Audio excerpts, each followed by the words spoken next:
Savol. Assalomu alaykum ustoz. Tarovih namozida har ikki rakatdan keyingi dam olish paytida Allohumma solli alani o'qishni bid'at deyishadi ekan. Bundaq deyishning shar'iy asosi bormi? Javob. Va alaykum assalom va rahmatullohi va barakatuh.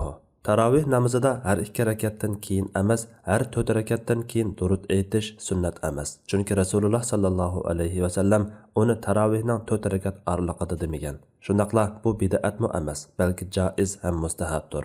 Chunki tarovih namozining oraliqida biz har qanday ibora bilan tasbih yoki zikr qilsak joiz ham mustahab bo'ladi. Bu xil shaklda tasbih aytsaqmi joiz ham mustahab bo'ladi albatta. Chunki bu har qanday ahvolda zikr tasbih aytishga buyurib kelgan oyat hadislarning mazmuniga mos keladi. Lekin buni sunnat deb atab olmasaqla bo'ldi.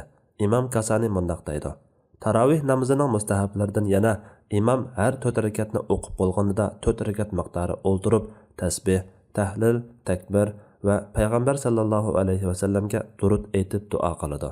5-4 rakatdan keyinmi 4 rakat miqdori kutib turadi. Chunki bu salaflardan kelgan. Bu vaqtda buni fatvodan foydalangaysiz. Alloh eng to'g'risini bilguchidir. Fatvoda doktor Abdul Aziz rahmatulloh.